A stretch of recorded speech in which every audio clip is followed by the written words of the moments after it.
Hi, everybody. This is Jimmy, and you're reading with Jimmy.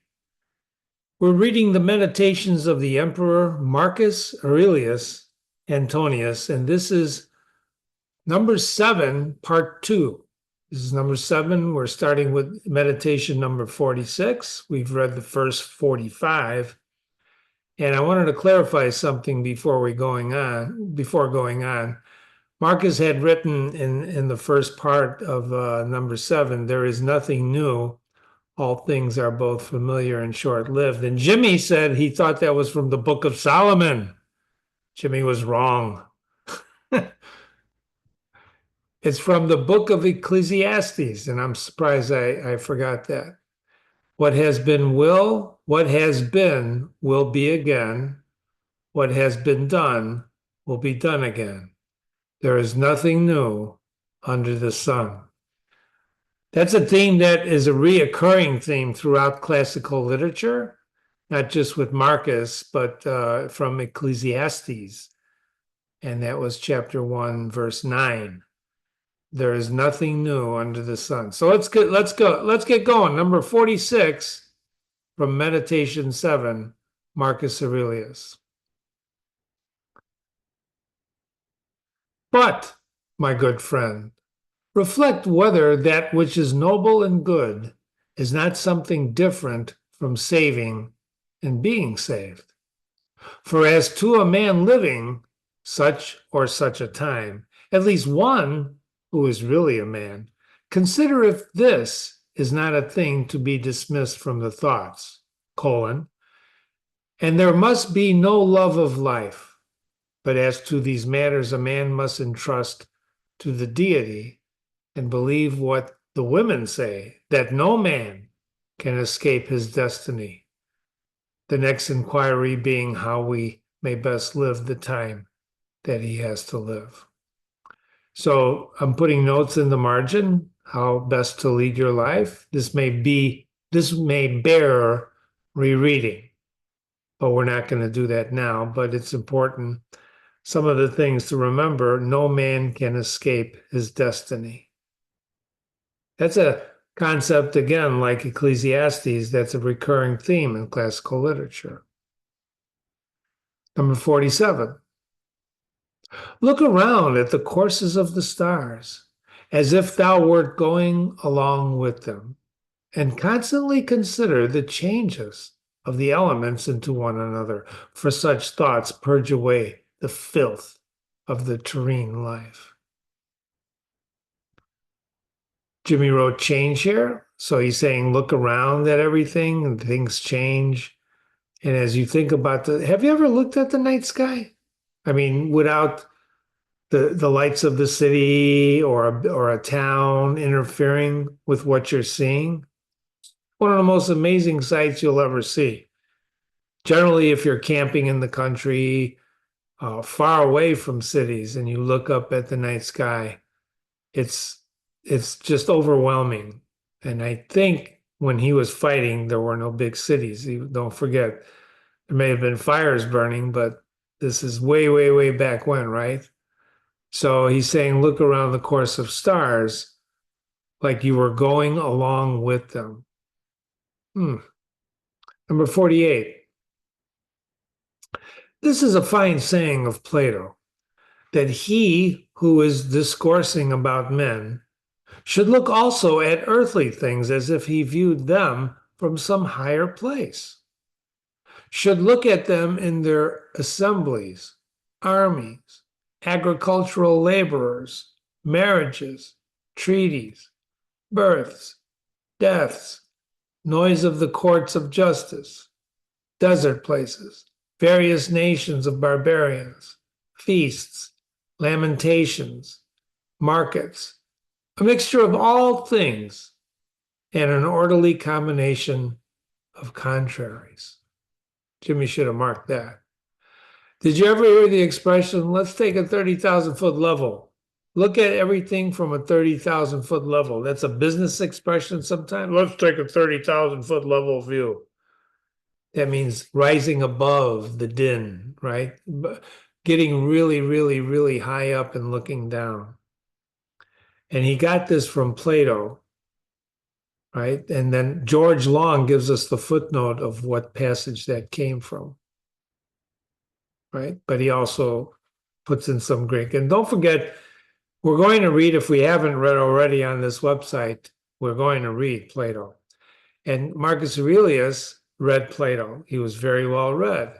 And he says, this is a fine saying. Why does he say you should take a 30,000 foot level view sometimes? Because it's an orderly combination of contraries, isn't it? Makes you feel different than when you're in the middle of the din. Number 49, consider the past, dash, such great changes of political supremacies. Thou mayest foresee also the things which will be, for they will certainly be of like form, and it is not possible that they should deviate from the order of things which take place now. Accordingly, to have contemplated human life for 40 years is the same as if to have contemplated it for 10,000 years. For what more wilt thou see? Here again, it's reflecting there's nothing new under the sun, right? But he's also reflecting in here, consider the past and how you can learn from the past. What's the saying? What's the saying? Those who don't know the past are doomed to repeat the mistakes of the past. That's why studying history, what has happened before you, is very important. So you don't make the same mistakes, right? And don't forget, I was telling a friend the other day, he said, how old was he when he wrote these? And I Googled it quickly, and Google said 70 years old. The, the problem was, the problem was Marcus died when he was in his 50s. Don't always believe Google. Number 50. Speaking of 50, oh my God, what a coincidence. That which has grown from the earth to the earth, but that which has sprung from heavenly seed back to the heavenly realms returns. This is either a dissolution of the natural involution of the atoms or a similar dispersion of the unsentient elements. So it's either a dissolution or a dispersion. We've seen that thought in Marcus Aurelius before, where there's nothingness or you're just changing your atoms. Remember, he didn't know, they didn't even know what the hell an atom was, right? Amazing guy. Number 51. With food and drinks and cunning magic arts, turning the channel's course to escape from death. There's a footnote here from George, and he says this is the first two lines of Euripides, which obviously Marcus read. The breeze which heaven has sent, we must endure and toil without complaining. Isn't that beautiful? Faith, the breeze which heaven has sent, we must endure and toil without complaining. This reminds me of the myth of Sisyphus a little bit, right? Sisyphus was cursed by the gods for helping mankind, and they cursed him. And we're going to read that myth here also on Reading with Jimmy. They cursed him by rolling up a rock up a hill. And the curse was this: he would never get to the top.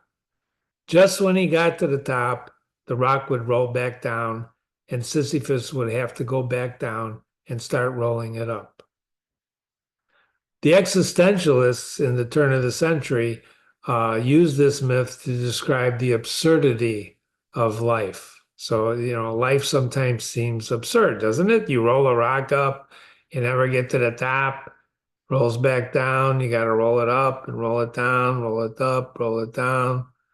And so the existentialist says life is absurd and therefore you should kill yourself. But if you really read existentialism, that's really not what they said. That's a superficial reading. True existentialism says you have to learn how to enjoy rolling the rock. There's a joy in rolling the rock. It's not getting to the top that's important. it's rolling the darn rock. And if you think about that, that's what Marcus Aurelius is saying here. The breeze which heaven has sent, we must endure and toil without complaining. Number 52. Another may be more expert in casting his opponent, but he is not more social, nor more modest, nor better disciplined to meet all that happens, nor more considerate with respect to the faults of his neighbors. So another may be more expert in casting his opponent, conflict, but he's not any more social, modest, etc. 53. Where any work can be done. Remember, when you're reading these, it's important to read them, stop, and contemplate. Think about them, right? Number 53. Where any work can be done conformably to the reason which is common to the gods and men, there we have nothing to fear. For where we are able to get profit by means of the activity which is successful and proceeds according to our constitution, there is no harm, there no harm is to be suspected. So you don't have to be afraid of doing things, what kind of things that are common to the gods and men. From reason. No need to fear. Number 54. Everywhere and at all times, it is in thy power piously to acquiesce in thy present condition and to behave justly to those who are about thee, and to exert thy skill upon thy present thoughts, that nothing shall steal into them without being well examined. Jimmy put the word control here on the side. Isn't that interesting? So at all times, it is in your power, ladies and gentlemen, your power, right, to acquiesce to thy present condition, acquiesce, give in, no matter what it is in your present condition, and behave justly to those who are around you, and to exert your skill on the present thoughts so that nothing can come into your thoughts without being well examined. So that's, to me, this is Marcus Aurelius saying, control yourself. 55. Do not look around thee to discover other men's ruling principles, but look straight to this, to what nature leads thee, both the universal nature, through the things which happen to thee, and thy own nature, through the acts which must be done by thee. But every being ought to do that which is according to its constitution, and all other things have been constituted for the sake of rational beings, just as among irrational things, the inferior for the sake of the superior, but the rational for the sake of one another. It's very important. That's a recurring theme in Marcus, rational versus irrational. Everything we do is for the sake of rational beings. The prime principle, then, in man's constitution is social. Why? Well, because when we do things from the rational point of view, it's for the sake of one another. So the prime principle of us is social. And the second prime principle is not to yield to the persuasions of the body, for it is the peculiar office of the rational and intelligent motion to circumscribe itself and never to be overpowered by the motion of the senses or of the appetites, for both of those are animals. But the intelligent motion claims superiority and does not permit itself to be overpowered by the others, these others, and with good reason. For it is formed by nature to use all of them. And the third thing in the rational constitution is freedom from error and from deception. Let then the ruling principle holding fast to these things go straight on, and it has what is its own. So man's constitution is social, the prime principle, he's social, and he's not supposed to yield to the persuasions of his body. And the third is the rational constitution is the freedom from error and from deception. So let the ruling principle, which is social, holding fast to these things, go straight on. Don't deviate. I gave this word here, reason. That's what he's doing. He's reasoning on how to live. Number 56, consider thyself to be dead and to have completed thy life up to the present time, and live according to nature, the remainder which is allowed thee. I put the present. Remember, he doesn't do the past, he doesn't do the future, he's in the present. And remember, whether or not you agree with what the hell he's saying, you must understand and appreciate what he's saying if you're going to understand the meditations. Remember, you're reading in order to figure out how to lead your life better.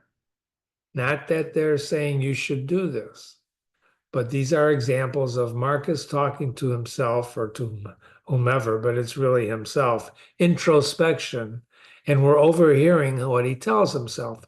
Well, what's he telling himself in number 56? Consider thyself to be dead and to have completed your life up to the present time. Have you ever done that?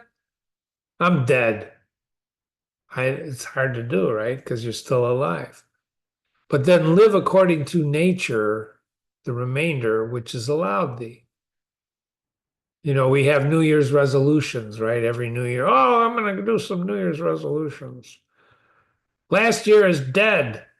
Well, a moment ago is dead, right? The past.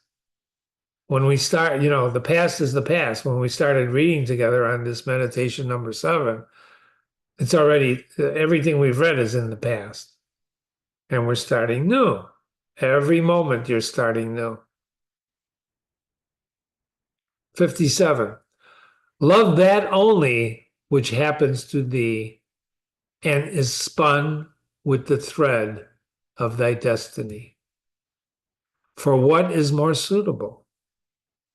Love only what happens to you and is spun with the thread of thy destiny. I think Marcus is secretly a poet, don't you?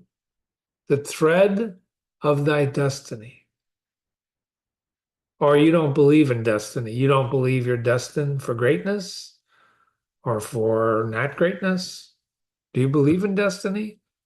Love only what happens to you and is spun with the thread of your destiny. And if you read Marcus carefully so far, you'll realize that the gods, in his opinion, give you nothing you can't handle. So it's all part of your destiny. I often wonder, why am I here?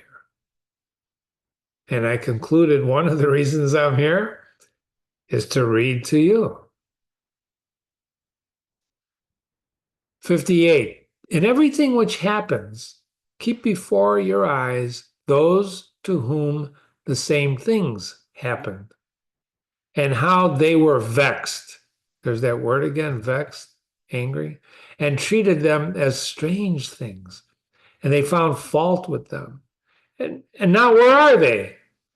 Those people that were vexed by the same thing that you saw that happened, right? Keep before your eyes to whom this, with anything that happens to you, keep before your eyes those to whom the same things have happened. Illness, winning the lottery, right? And how these other people were vexed. I don't know if you were vexed with winning the lottery, and treated them as strange things, okay? And where are these people now? They're nowhere, says Marcus. Why then dost thou too choose to act in the same way? Why are you getting ticked off? And why do you not leave these agitations, which are foreign to nature, to those who cause them and those who are moved by them? And why are you not altogether intent upon the right way of making use of the things which has happened to you? For then thou wilt use them well, and they will be material for you, for thee. Only attend to thyself and resolve to be a good man in every act which thou doest. And remember, and then there's a footnote. And George says that this is obscure. This section right here, little lines here, is obscure. And the conclusion is so corrupt, it's impossible to give any probable meaning. It's better to leave it as it is than to patch it up as some critics and translators have done. So George doesn't change this. He leaves it as it is. And I think George is right, which is why I chose this particular translation. Because Marcus is basically saying, if you go back and you read number 58, if you consider everything that happens, everything which happens, keep before you the same things that happen in your eyes, the same things that happen, and how other people who saw these things were ticked off. They treated them as strange, blah, blah, blah, blah, blah. So why are you acting like them? And basically the message here is be a good man in every act which thou doest, and remember, dot, dot, dot. And he says that's what's obscure. Well, is it obscure? Or is Marcus just saying, and remember what? Remember this right here. That when things happen, it's happened to other people, just bear with it, right? 59. Look within. Within is the fountain of good, and it will ever bubble up if thou wilt ever dig. Introspection. This is very difficult for many, many, many people. Introspection, to look at yourself, to go within yourself, to say to yourself, who are you? Who am I? Oh, when something bad happens, did I cause it? Introspection. Or do you look to blame others for what happens? Could you be the cause of what happens? Introspection is a great, great asset for people who do it. To learn to look at yourself as you really are. Because, when you look at yourself, it's hard to do it because other people look at you. For example, when you were born, your mother looked at you, you're, oh, such a cute baby, right? But you're just a baby, you don't know anything. And then as you grow, you start writing on your blackboard, like we talked about with John Locke. People start writing on your blackboard, and you think you believe what you believe, but it's not. So introspection is that art, that science, that creative art of going into yourself and asking yourself exactly who you are. And sometimes when you do that, guess what? You don't like what you find. It's true. It's true. So when you don't like what you find, what do you do? Well, you ignore it or you fix it, right? If you can find it. Some people go through life and never know what the hell they are, who they are, why they do what they do. They just do it. Who gives a shit, right? Pardon me.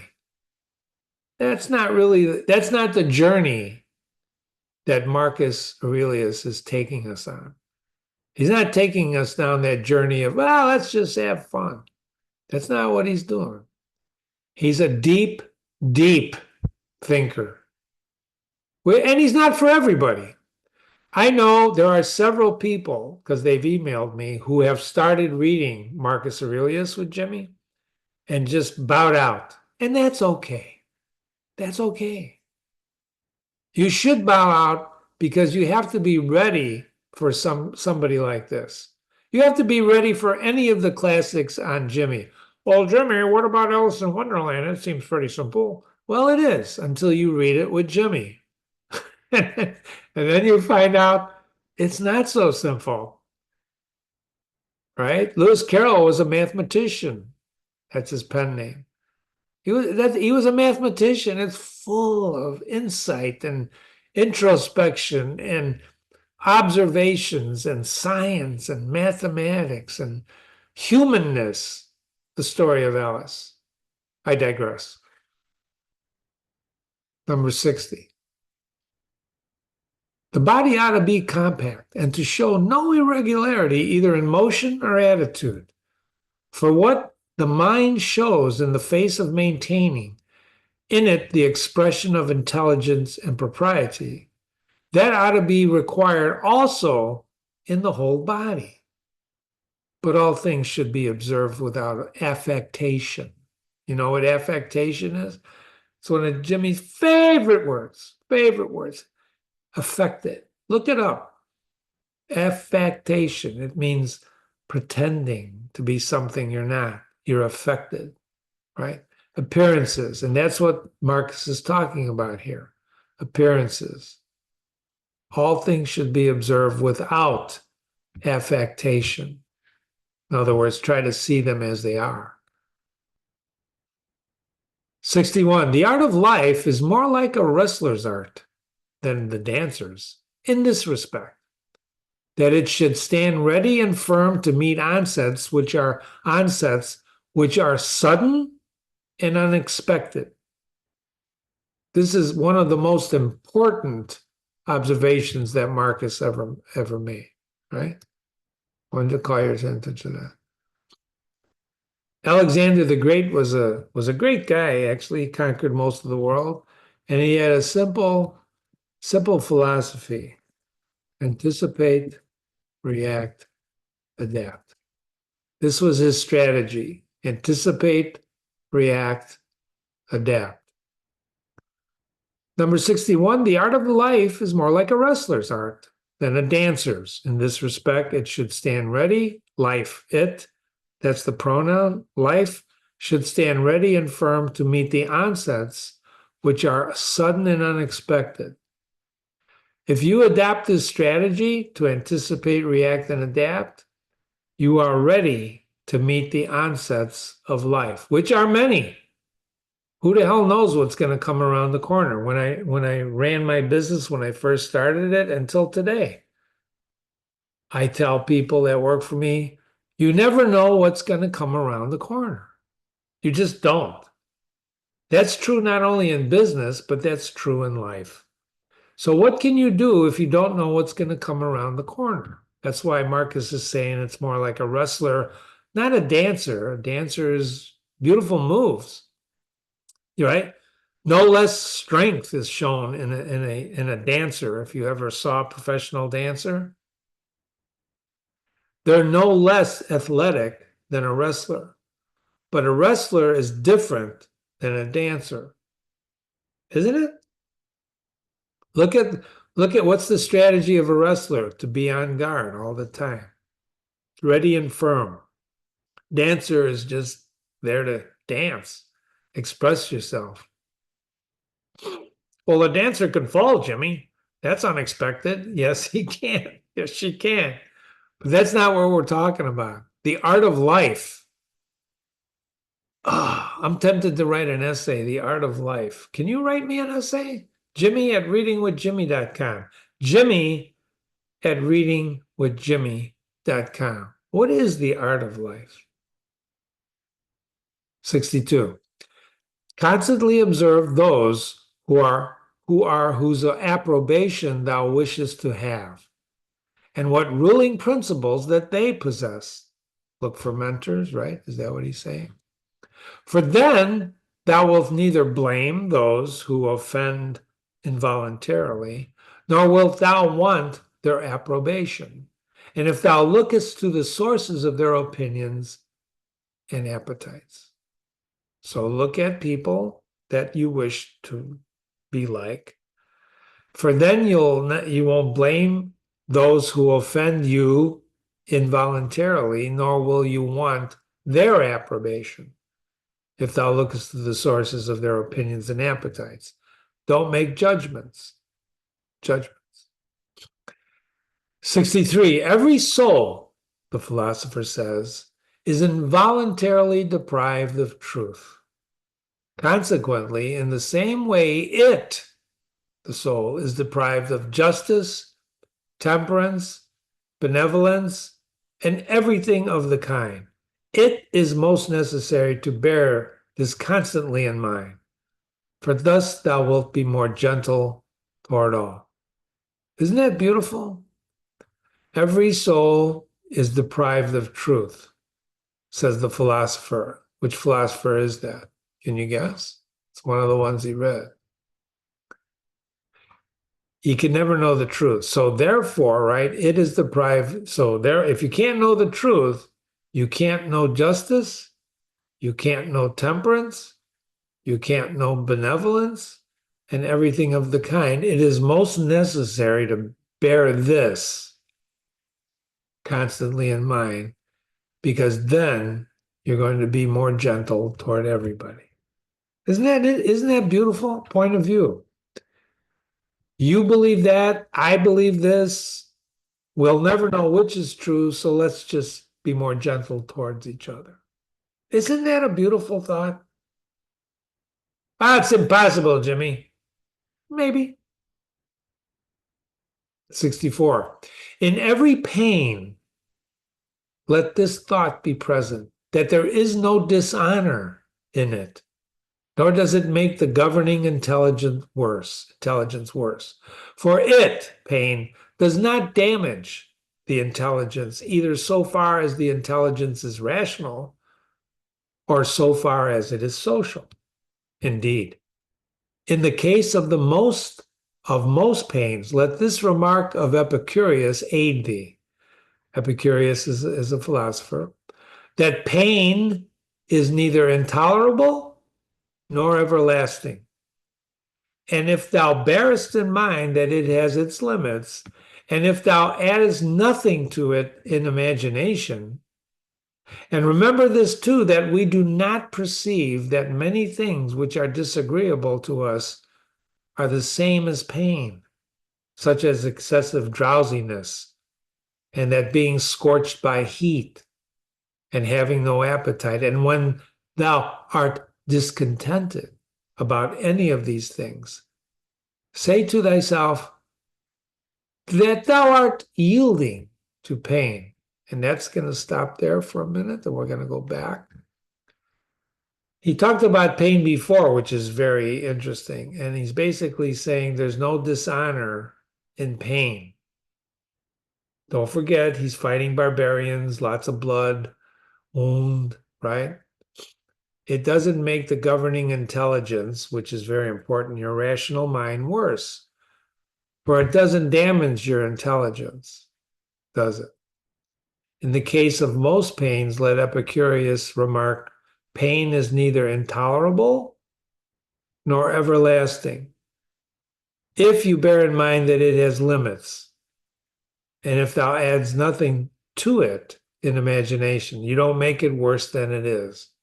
And if you remember that we do not perceive that many things which are disagreeable to us are the same as pain, like excessive drowsiness, being scorched by heat, walking in the desert, whatever, having no appetite. And when you are discontented by any of these things, tell yourself you're yielding to pain. And remember, part of his Stoic nature, don't yield to pain. Well, I need some morphine for my pain, Jimmy. I don't know. I don't know. Back pain. That's interesting, isn't it? What is pain? Ask your doctor next time. What is pain? They don't know what the hell it is. They give you a measure, right? Don't they, for pain? You've done this with your medical, right? Your medical physicals. or if you have pain, they give you a meter, 1 to 10. How much pain do you have if 10 is the worst? But what is pain? What is pain? Can you define it? Can you hold it? Can you see it? You see how Marcus's mind works? I I don't know. The guy's amazing. Number 65. Take care not to feel toward the inhuman as they feel toward men. It's a simple sentence, but it's pretty deep, isn't it?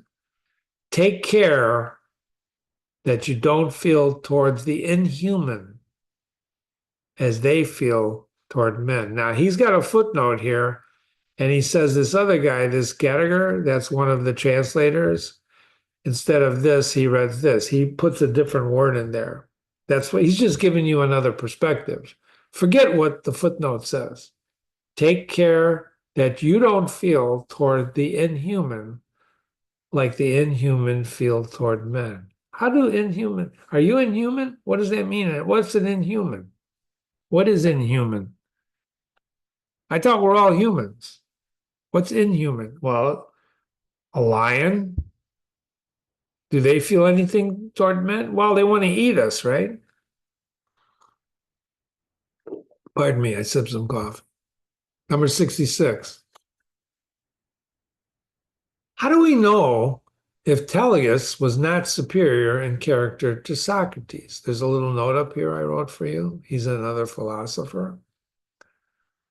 How do we know that he was not superior? For it is not enough that Socrates died a more noble death.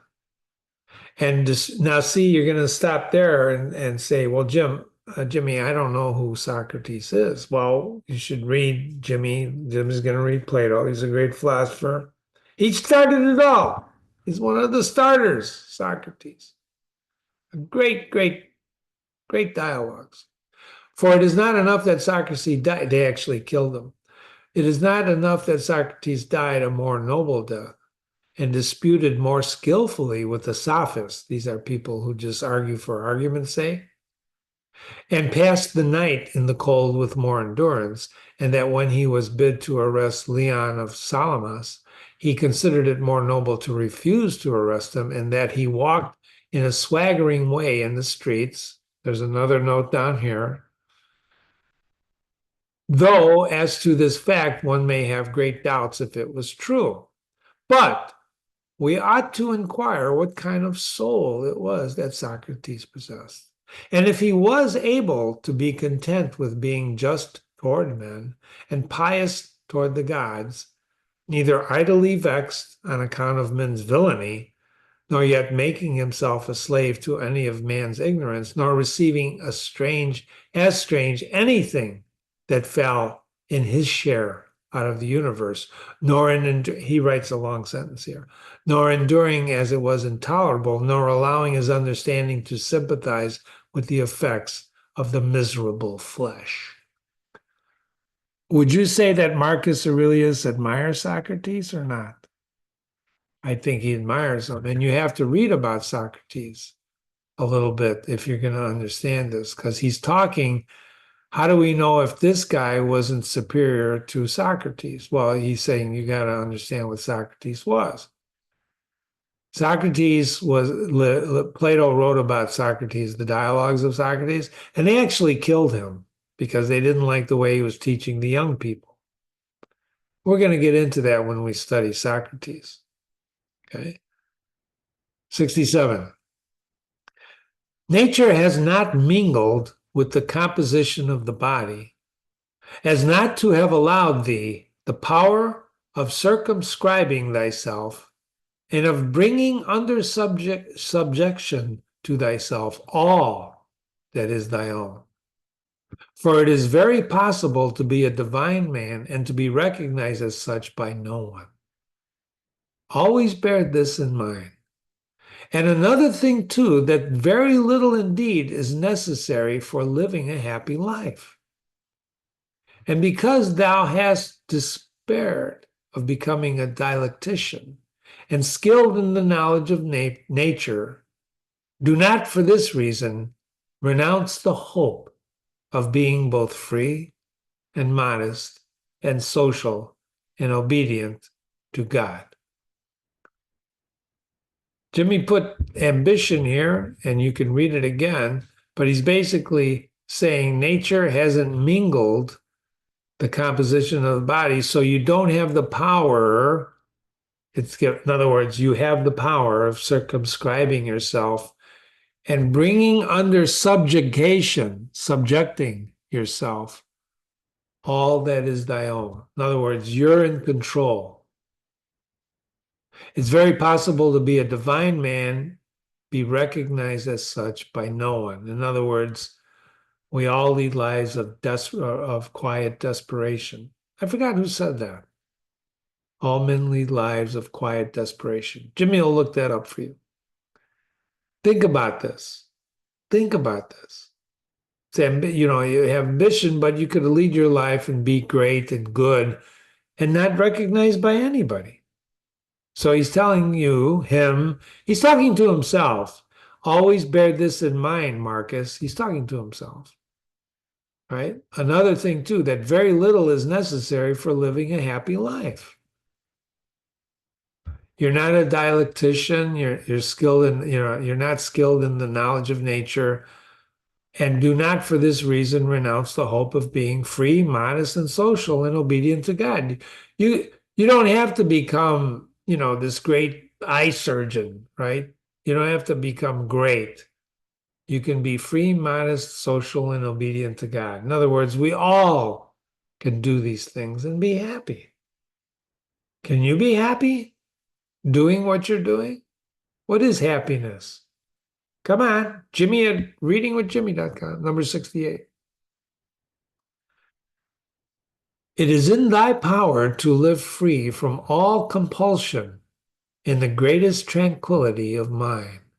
Even if all the world cries out against thee as much as they choose, and even if wild beasts tear in pieces the members of this needed matter, your body, which has grown around thee. For what hinders the mind in the midst of all of this from maintaining itself in tranquility and in a just judgment of all surrounding things, and in a ready use of the objects which are present to you, so that the judgment may say to the thing which falls under its observation, say what? This thou art in substance, though in men's opinion thou mayest appear to be a different kind. And the use shall say to that which falls under the hand, thou art the thing that I was seeking. For to me, that which presents itself is always a material for virtue, both rational and political, and in a word, for the exercise of art which belongs to man or God. For everything which happens has a relationship either to God or man, and is neither new or difficult to handle, but usual and apt matter to work on. Isn't that great? It's in your power to live free from everything, all compulsion, in the greatest tranquility of your mind. Your mind. That's really where all this takes place. Material things are just material things. Things like pain, right? Those are just things. But you're free to live the greatest tranquility in your mind. Thou art the thing that I was seeking. You can make the thing. You can say, I was seeking the pain and now I have the pain. I was working out the other day and I was doing curls and my left bicep started just pain. I had to stop. I smacked my bicep around and it still hurts today. I'm feeling it, right? But then I overcame the pain and I realized it's just the muscle. And I took pleasure in the pain. Oh, Jimmy, that's sadistic. That's masochistic. No, it's not.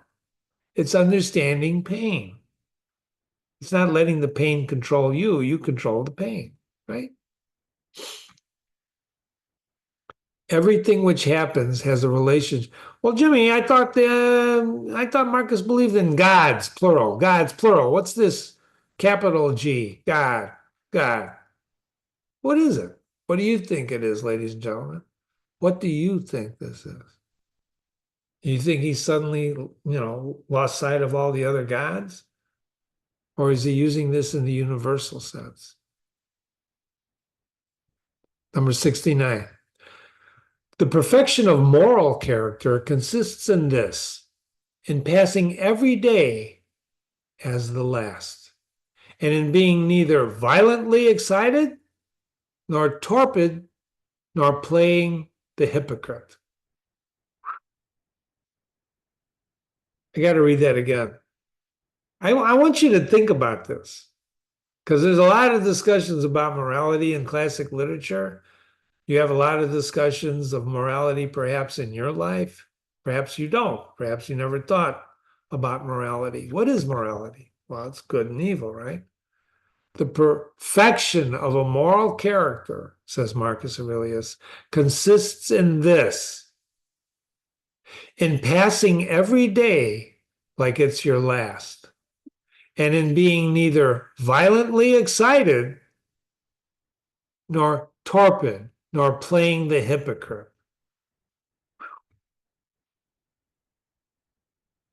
Uh, Number 70, the gods who are immortal are not vexed, because during so long a time that they must tolerate continually men such as they are, and so many of them bad. And besides this, they also take care of them in all ways.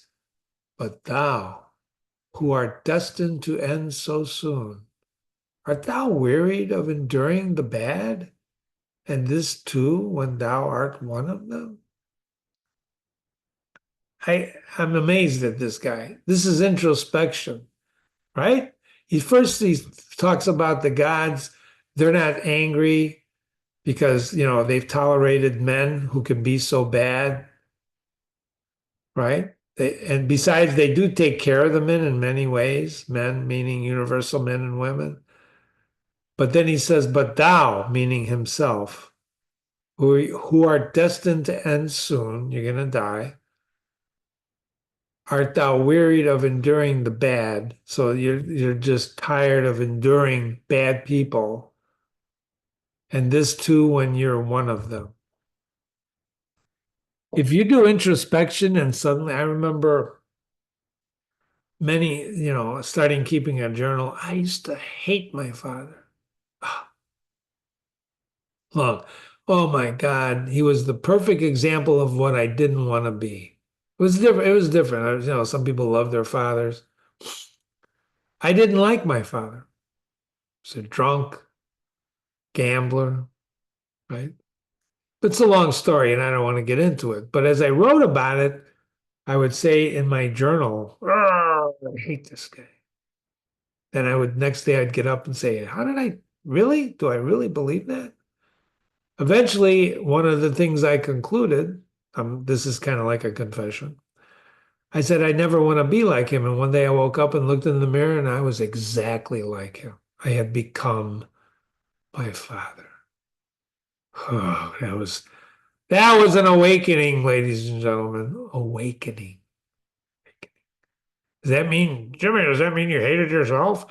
I'm afraid it does.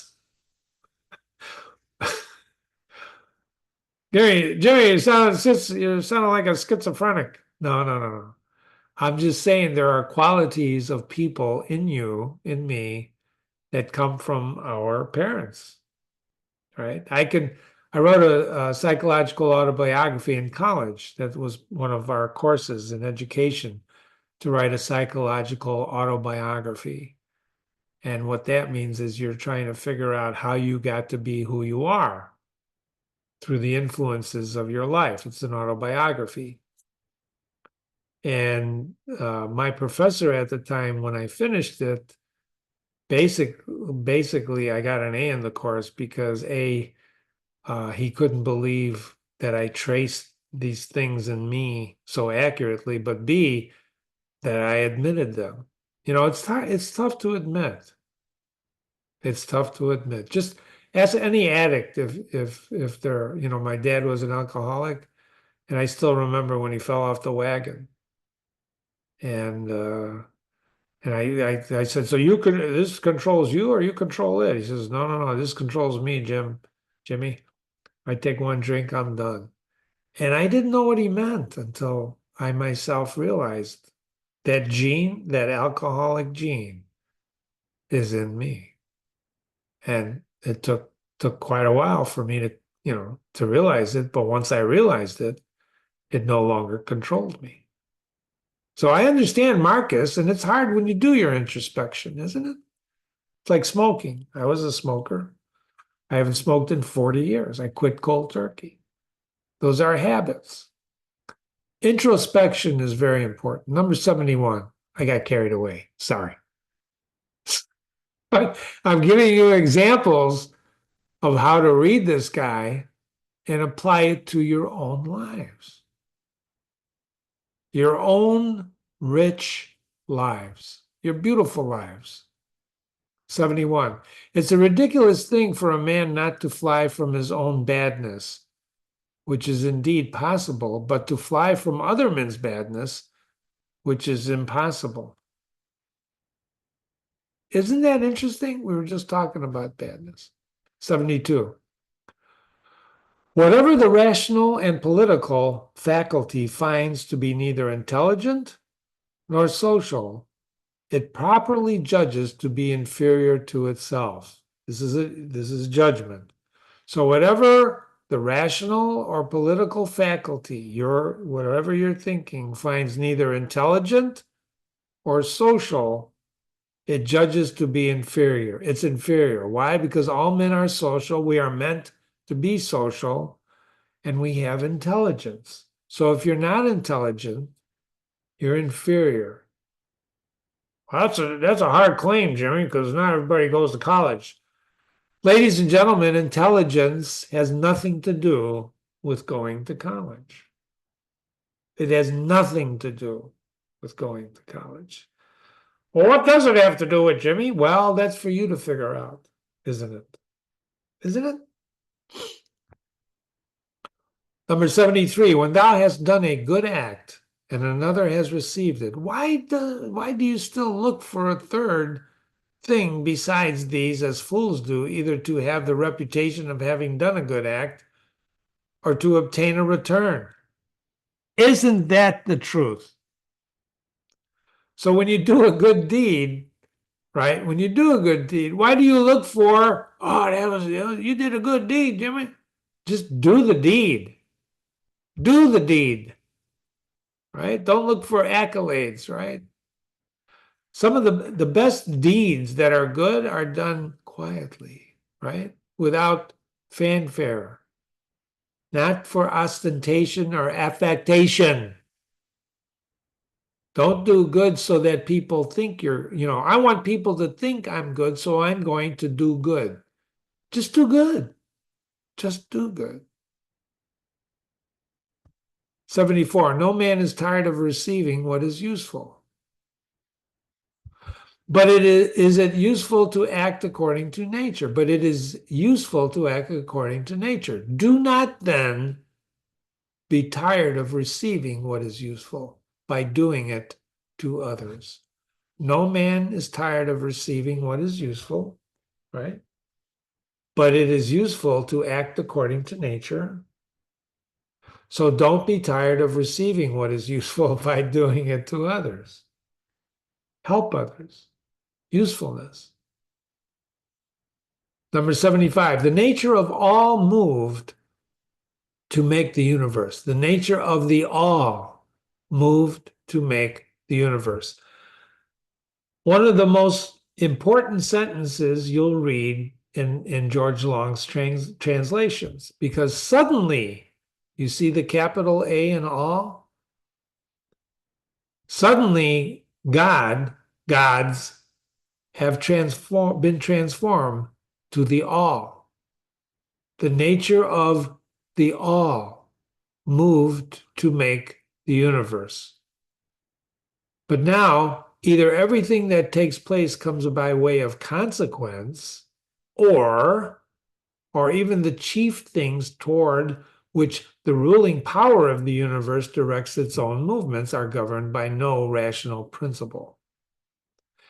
If this is remembered, it will make thee more tranquil in many things. And then there's a long footnote. And this long footnote continues for several pages. And we're going to go over that footnote in a minute. And then we're going to be done with meditation number 7. Can you believe this long footnote? There's a reason why George put this footnote in there. It says, it is not easy to understand this section. You think? That's why we're going to go back for a moment, because I don't think it's that difficult.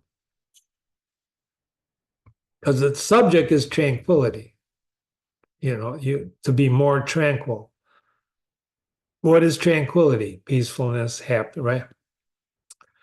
The nature of the all. I remember in theology class one year, as an undergraduate, we had a teacher teaching us, and she started teaching us, and she started to use the word the other. The other.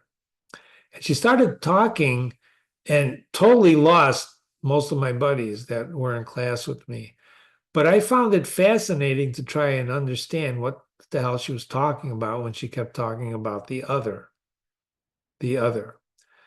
Things like when you're thinking about it, and then the other steps in, does the other. What is the other? Well, the other is God.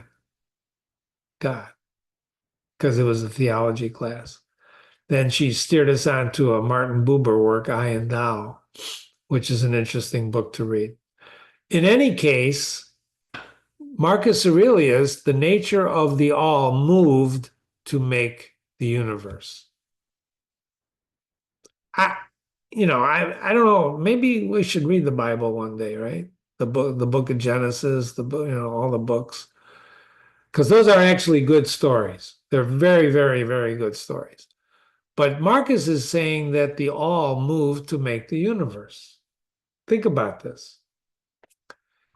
But now, either everything that takes place comes by way of consequence,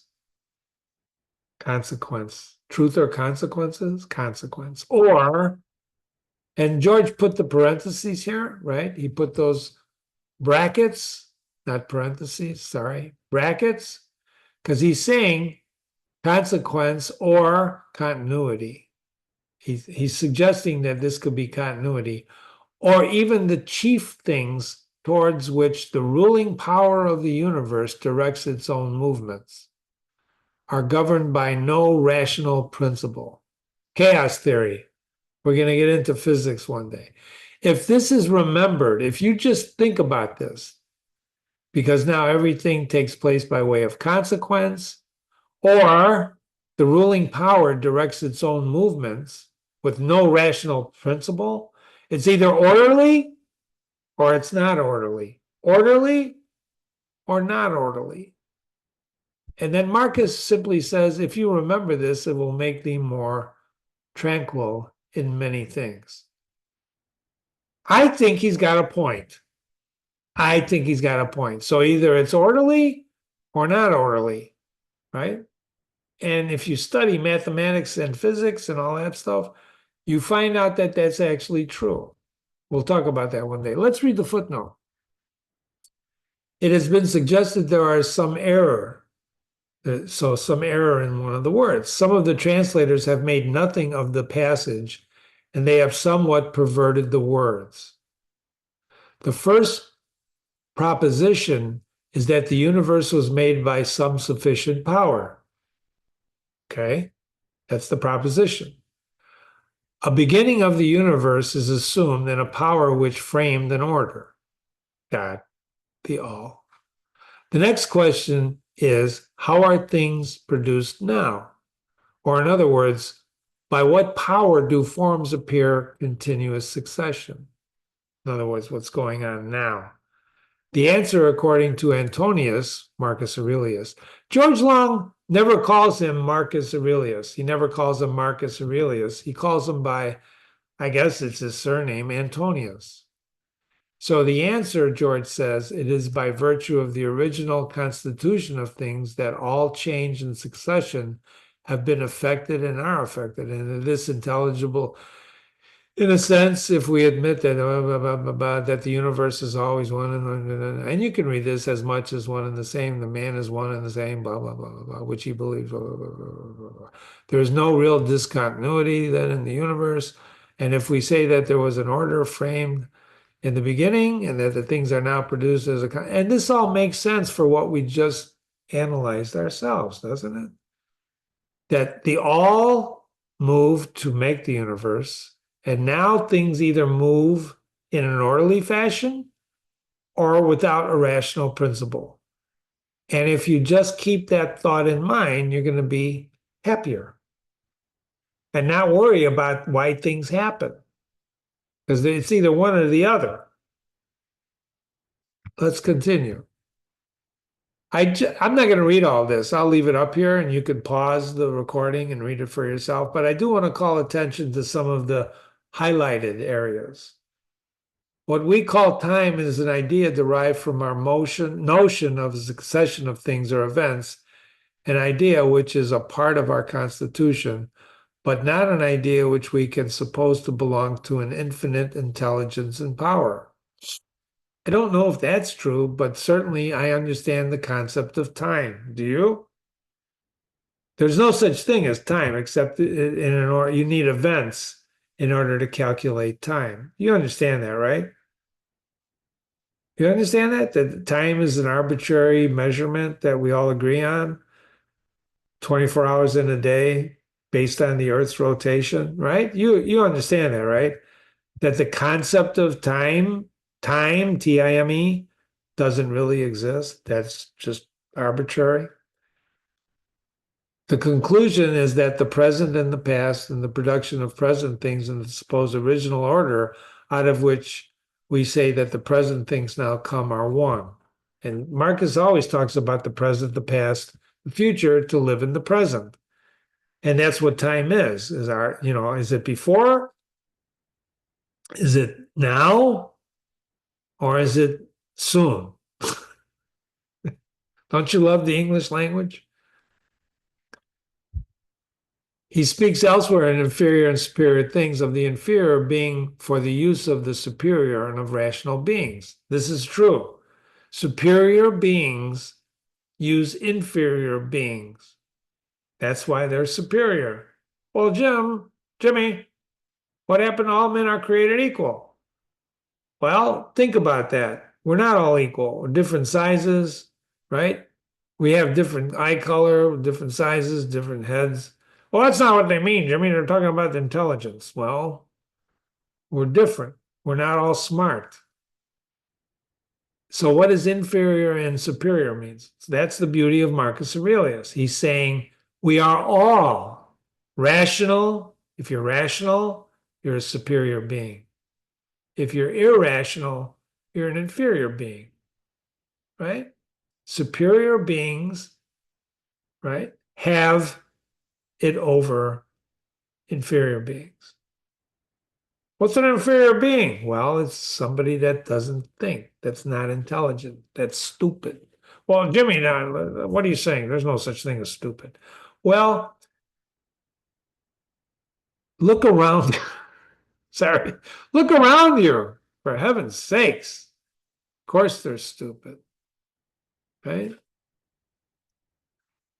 We must conclude that there is no rational direction of anything.